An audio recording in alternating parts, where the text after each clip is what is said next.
Ravel compuso su bolero en 1928, 10 años después de la firma del armisticio que ponía fin a la Primera Guerra Mundial.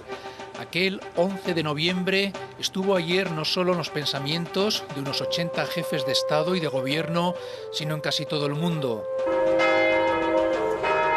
No faltaron las campanas de miles de iglesias, en Francia sobre todo, que se unían a estos actos conmemorativos, los 100 años de lo que se conoció como la Guerra Moderna.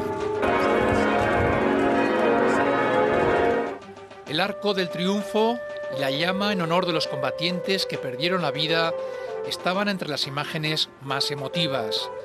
Hoy en la Hora Cultural les vamos a hablar de héroes de carne y hueso en el día en que hemos dicho adiós a Stan Lee, el creador de Marvel Comics, de superhéroes como Spider-Man, Los Vengadores o Iron Man. Tenía 95 años.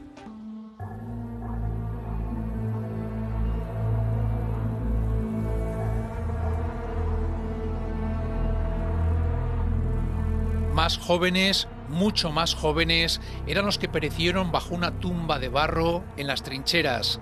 10 millones de soldados muertos, entre 70 millones de hombres movilizados. Ahora nos acercamos a su peripecia, a su tragedia, de la mano del libro Anatomía del Valor, de Lord Moran, que ha pasado a la historia también por ser el médico personal de Winston Churchill.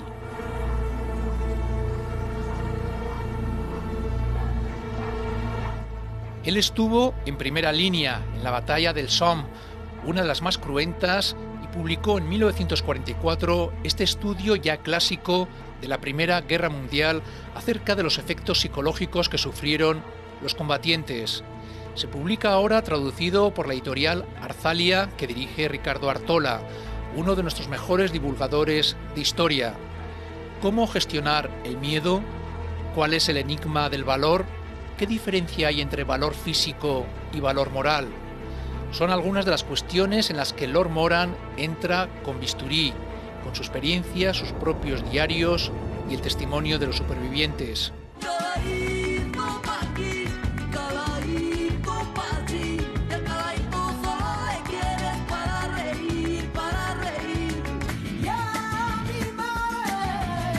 Si Ravel está entre los básicos de la música francesa, el flamenco es uno de los nuestros. Hablamos con otro gran divulgador y artista, el cantante y productor Paco Ortega, que publica un disco después de 6 años de silencio. Él era la estrella de un grupo de rock and roll, alto, guapo, vivo. Canciones sin prisa han tomado vida entre los muchos compromisos que tiene nuestro invitado con otros nombres de la música. Algunos estuvieron con nosotros y se han sumado a la larga lista de celebridades que le deben algo a Paco Ortega.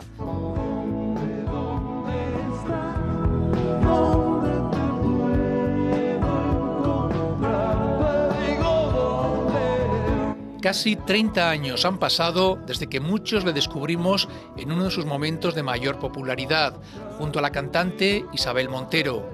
¿A qué suena ahora su nuevo disco? ¿Qué hemos aprendido por el camino? ¿Lo hacemos con la misma ilusión de entonces? Tú mírame, tú mírame, tú mírame, tú mírame. Soy yo, estoy aquí, comprueba que soy de carne y hueso. De carne y hueso, nos dice que es Paco Ortega. Bienvenidos a la Hora Cultural, estamos en directo y de eso vamos a hablar, ¿no?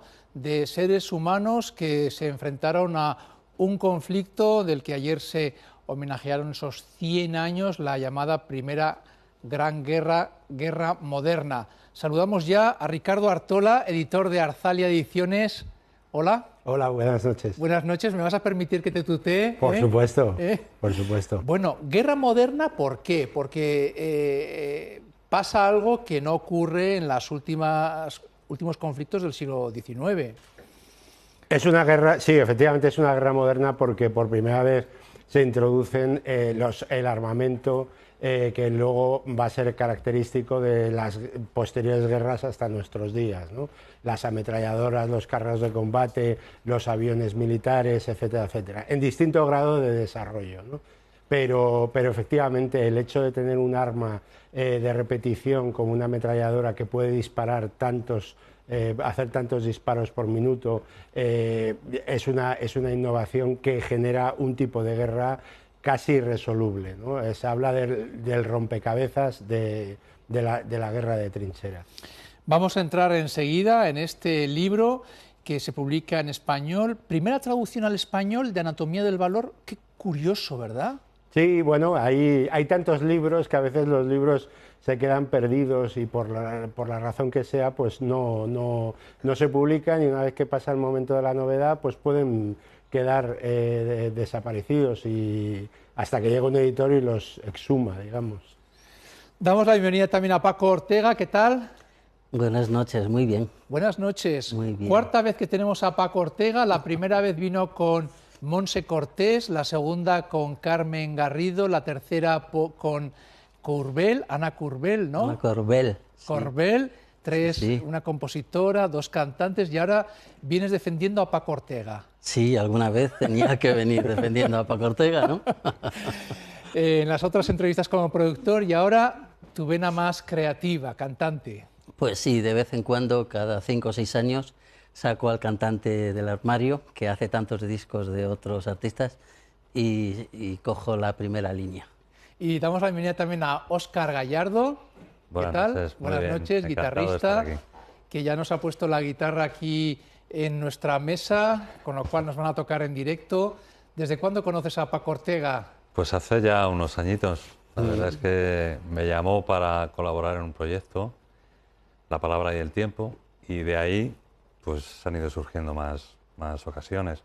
Actualmente estoy colaborando con él en la banda de Elena Salguero, un nuevo proyecto de reciente salida, y bueno, pues lo que haga falta, la verdad, encantado. A ver si traemos a la cantante que acabas de mencionar, que me ha llegado ya el disco, y promete mucho, ya tiene también ese aroma Paco Ortega. Vamos a recuperar un poco la música de Paco Ortega, a cómo suena este nuevo disco. Él dirige un centro de arte, música y creación.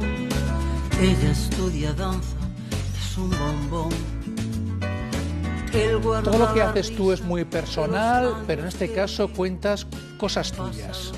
Sí, son canciones que voy guardando cada 4 o 5 años en los ratitos que me dejan los discos de los demás, y voy fabricando, tejiendo poquito a poquito para cuando llega el momento. Y suele coincidir que son las canciones más personales, las canciones que veo menos en la voz de otros compañeros. ¿Qué planes tienes? Hay una presentación el 20 de noviembre, si no me equivoco. De diciembre. ¿De diciembre? El 20 de diciembre. Ah, pues tenemos que cambiar. La presentación en el estudio Musigrama. Sí. Vamos a hacer un concierto íntimo. Es el 20 de diciembre. Un concierto íntimo, precioso, solo para 80 personas. Y dentro del estudio de grabación de Musigrama, que es el estudio de grabación más antiguo de este país. Muy bien, pues ahora vamos a entrar rápidamente a cómo suena ver este nuevo trabajo, Canciones sin prisa. Esperamos unos minutos porque abrimos ya este libro, este ensayo. Uno se pregunta, ¿y por qué un trabajo sobre la Primera Guerra Mundial sigue teniendo tanta actualidad?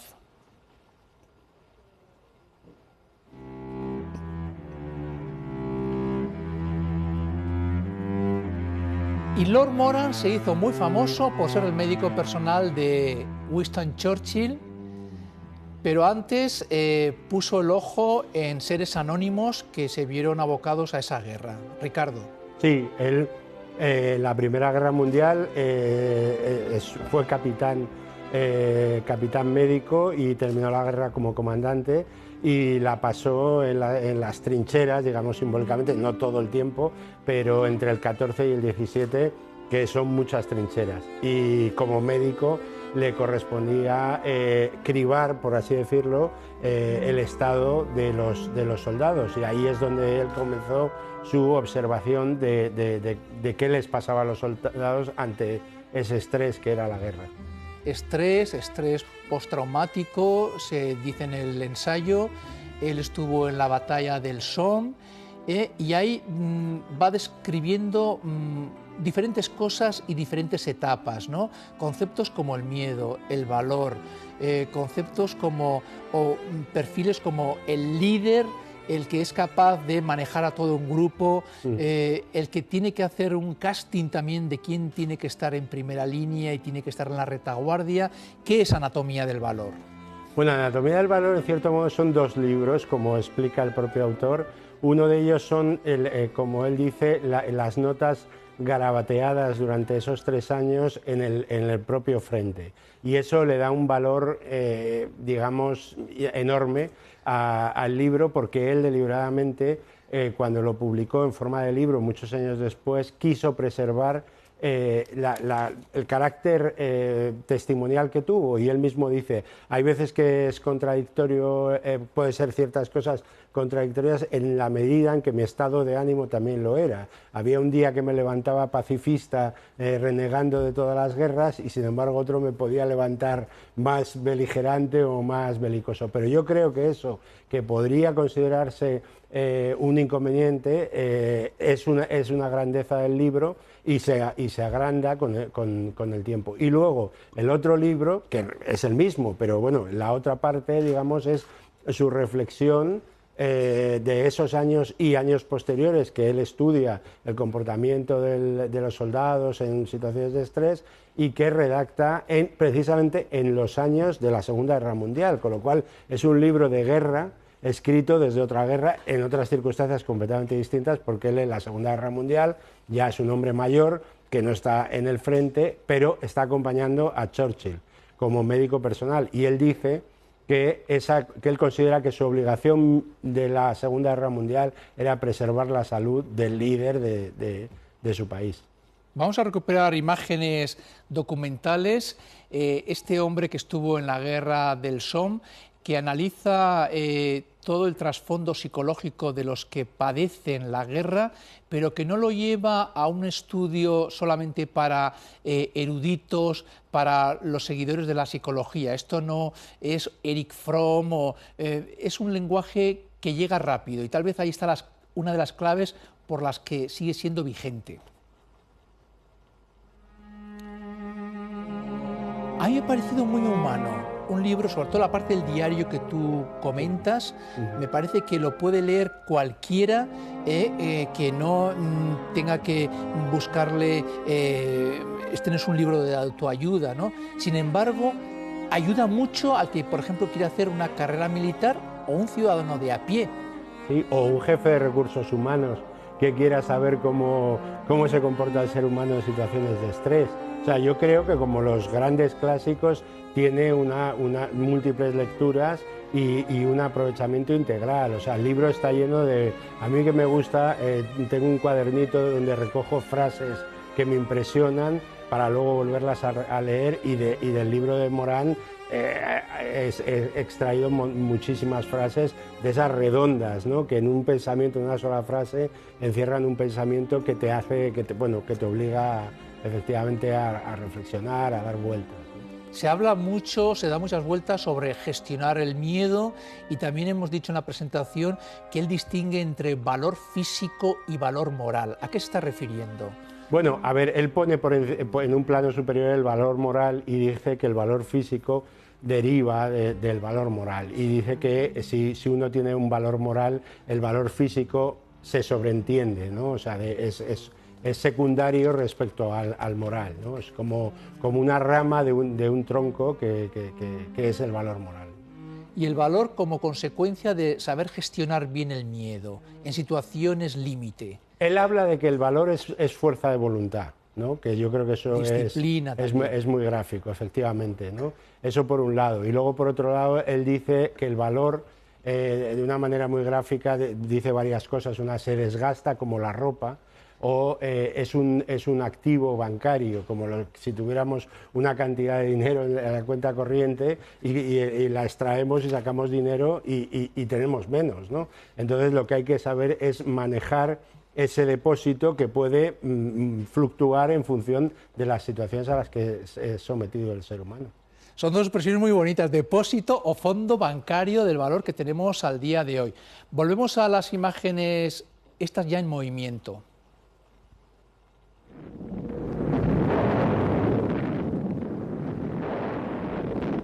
Es muy curioso, él tarda 25 años porque en The Times lee que se está formando una comisión. Sí. ¿Cuál es la anécdota, Ricardo Artola? Bueno, él efectivamente lee esa información y se da cuenta que todos los que van a componer ese comité no han estado en el frente y no han estado en las trincheras. Para analizar el trasfondo psicológico de lo que ha supuesto la guerra. Exacto.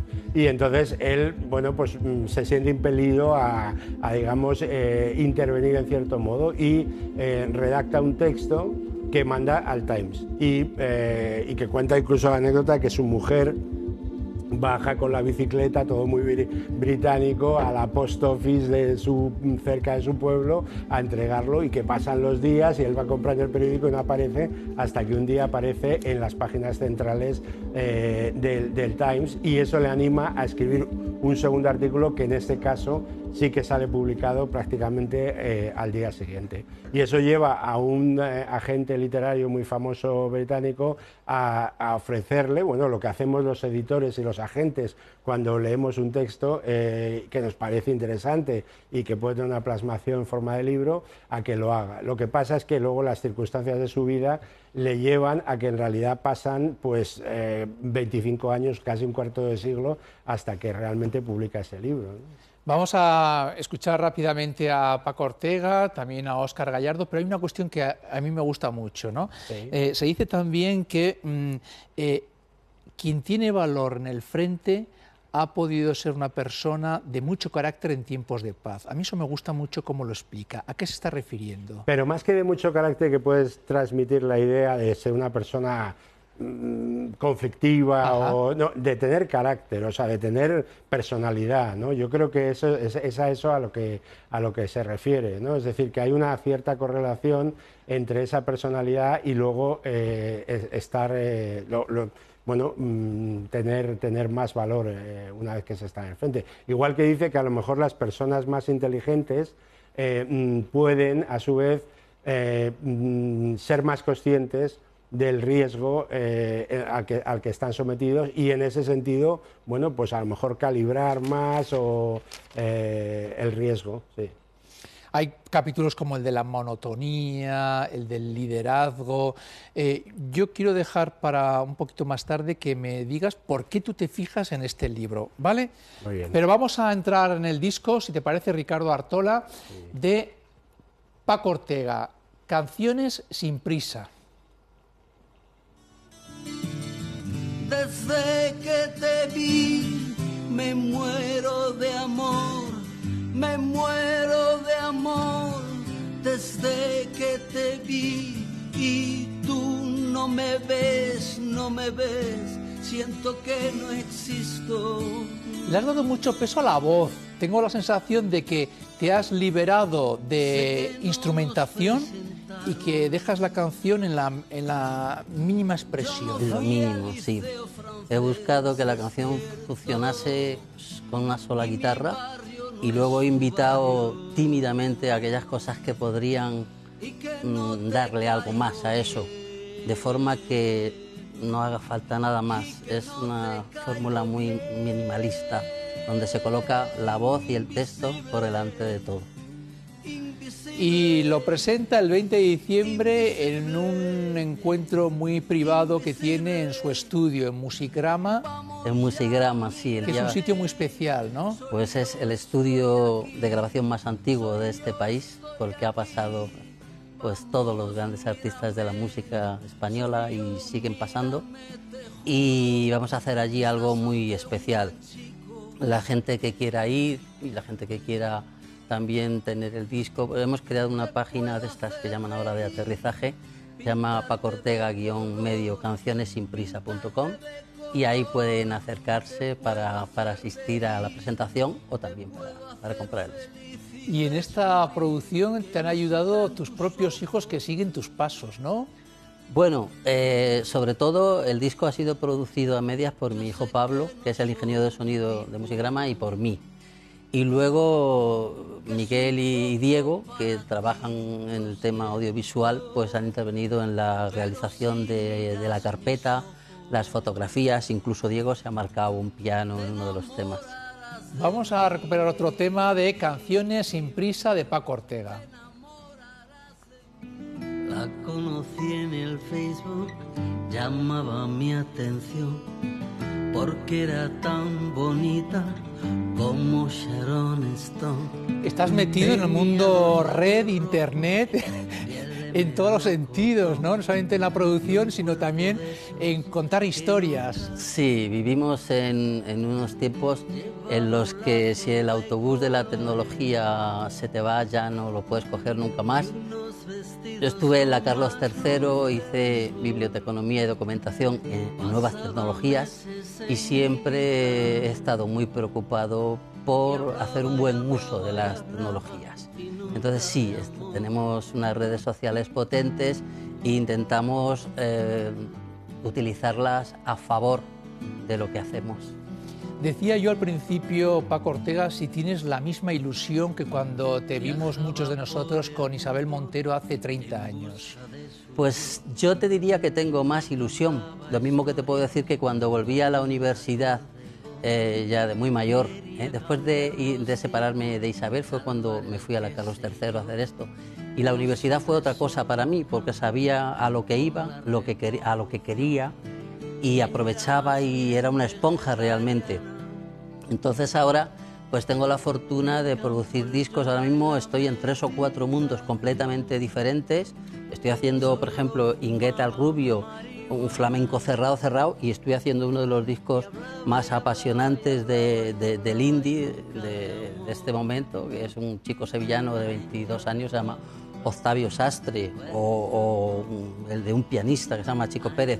Entonces tengo la fortuna de viajar cada mes o cada mes y medio en un barco diferente hacia un rumbo distinto, y eso es hermosísimo, es excitante. Paco Ortega ha estado en los primeros discos, primeras grabaciones de Diego El Cigala, ha hecho colaboraciones con Sabina, que hay un tema por ahí precioso, ha estado en lo que ha sido el inicio de Niña Pastori, ha estado en la banda sonora de Sobreviviré, que era maravillosa. ¿Le das vueltas y vueltas al flamenco?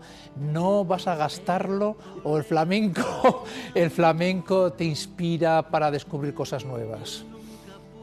Te voy a decir una cosa, yo no soy más flamenco que otra cosa, ¿eh? Lo que pasa es que siempre que he trabajado con artistas del flamenco, pues las circunstancias han hecho que tuviese mucho éxito, como ocurrió con Niña Pastori. Bueno, tuve la gran suerte de que me cantase Camarón, ¿no? El romance de la luna, de trabajar con Pata Negra, luego con El Cigala, y entonces digamos que la repercusión que ha tenido todo eso, el disco de las 3000 viviendas, pues me ha clavado la peineta, pero yo disfruto, yo no soy flamenco desde el punto de vista de mi raza ni de mi familia. Yo empecé a tocar como cantautor y luego con un grupo de pop, y disfruto haciendo música clásica o haciendo música electrónica enormemente, o sea que yo estoy abierto a todo, y creo que solo hay 2 tipos de música, la que emociona y la que no emociona. Y todo lo demás, las etiquetas estas son tonterías que nos buscamos para entretenernos. Yo creo que las cosas son mucho más sencillas de lo que parecen, ¿eh? Es como el tema de cuando te vas haciendo mayor, pues te das cuenta que lo de vivir era bastante fácil, que el secreto de la vida solo es vivir, con lo que traiga, con lo bueno, con lo malo, ¿no? O sea, es un poco dejarse llevar. Y en ese sentido te relajas, y en ese sentido pues te puedes plantear un disco sin prisa, pero sin prisa en relación a que no hay nada que te empuje hacia ningún sitio. Sin prisa porque no tienes tampoco objetivos apremiantes que conseguir, no. Con la prisa que a uno le dan los años y con la experiencia de vivir, que es lo más bonito, como te decía. Óscar Gallardo, ¿nos animamos a coger la guitarra? Por supuesto, claro. Esto lo habéis preparado para nosotros, ¿no? Sí, vamos a hacer una pinceladita de Me gustaría volar, sí, con la compañía de Óscar, y sí, mi faringitis de hoy me lo permite, ¿vale? Vamos allá. Me gustaría volar para emigrar al sur en los inviernos que hielan y congelan tu mirada. Soy del sol y el calor del sol me llama. Cuando emerge del mar el horizonte y dibuja en el cielo la mañana, me beberé la línea de tus labios. Cuando de besos la noche sea gitana y a tu calor yo arrojo mis fracasos, y a mi calor mi corazón te llama. Voy hacia el sur y a sus casitas blancas que una mujer me llama, que una mujer me llama. Voy hacia el sur y a sus casitas blancas que una mujer me llama, que una mujer me llama. De la ansiedad saco mis alas blancas, de la ansiedad los rizos de tu pelo, de la ansiedad mis miedos al fracaso, de la ansiedad la magia de tu credo. Tomillo y jaramago, de la montaña romero, romero y hierbabuena, yo camino las sendas de tu sueño y le canto al viento que te quiero. Voy hacia el sur y a sus casitas blancas que una mujer me llama, que una mujer me llama. Voy hacia el sur y a sus casitas blancas que una mujer me llama, que una mujer me llama. Hacia el sur y a sus casitas blancas que una mujer me llama, que una mujer me llama. Voy hacia el sur y a sus casitas blancas que una mujer me llama, que una mujer me llama.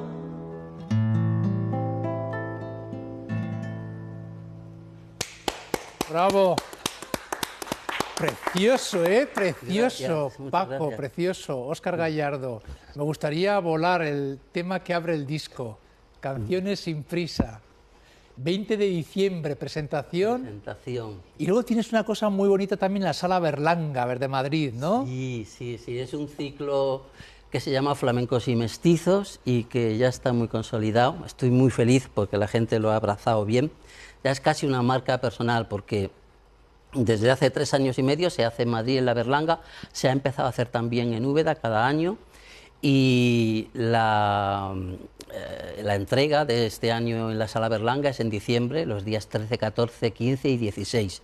Y vamos a tener a muchos artistas, a Diego Amador, a Lela Soto, vamos a tener también a una niña jovencísima que baila de maravilla, que se llama La Debla, Claudia La Debla, a un pianista fantástico que hace jazz y flamenco, se llama Chico Pérez, en fin, a un montón de artistas espléndidos, y se pusieron las entradas a la venta, me parece que fue antes de ayer, y está ya prácticamente vendido.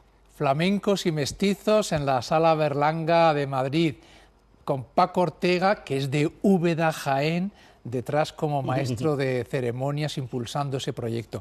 Bueno, no nos tenemos que ir sin que nos cuente Ricardo Artola por qué un divulgador de historia se fija en este libro de Lord Moran, el médico de Churchill. Bueno, pues es una historia muy bonita y además relacionada con el periodismo, porque yo, que tengo escrita, publicada una historia de la Primera Guerra Mundial, había leído el libro para escribir el mío, entre otros muchos, pero no me lo había planteado para publicarlo. Y fue el periodista del País, Jacinto Antón, que es un gran divulgador de las guerras mundiales, el Tercer Reich, etcétera, que le pregunté un día a bocajarro, Jacinto, ¿tú qué libro que no esté publicado en español publicarías? Y lo que me sorprendió fue lo rápido que fue, porque es como si llevara toda su vida esperando a que se lo preguntaran, y dijo Anatomy of Courage de Lord Moran. Y entonces, claro, yo automáticamente me lo apunté, volví a Madrid, porque esto fue en Barcelona, contraté el libro, lo publiqué y aquí está. Quien haya visto películas como Adiós a las armas, Johnny cogió su fusil, Senderos de Gloria, aquí tiene otra pista de lo que era la Primera Guerra Mundial, una pista fresca, a mí me ha parecido fresca, bueno. porque es la mirada de un médico, un señor que estaba ahí en esas trincheras, a punto de ser sepultado por el barro, ¿no? Las tumbas de barro, que lo dice alguien en el libro. Muchísimas gracias, Ricardo Artola. A vosotros. Arzalia Ediciones. Muchas Te esperamos aquí con nuevos títulos. Claro que sí. Paco Ortega, Óscar Gallardo. Muchísimas gracias, Gracias. Antonio. Suerte con el nuevo disco, con ese espectáculo en la Sala Berlanga y la presentación el 20 de diciembre. Gracias a los tres. Nos vamos hasta mañana. Gracias también a ustedes por compartir con nosotros este rato en la Hora Cultural. Les esperamos aquí. Él era la estrella de un grupo de rock and roll, alto, guapo, vivo, soñador. Pasaba las noches entre chicas, entre alcohol, entre subidón y subidón.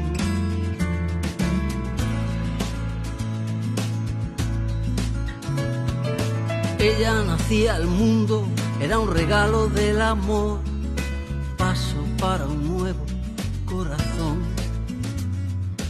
Pero en la mirada ya se oculta una pasión, llega la ilusión. Signos convexos, luz y color, que nadie puede bajarse el sol.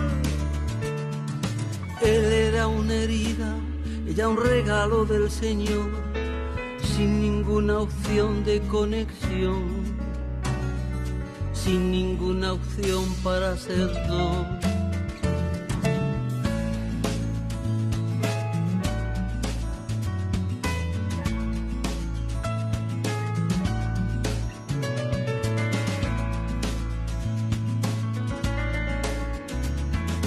Él dirige un centro de arte, música y creación. Ella estudia danza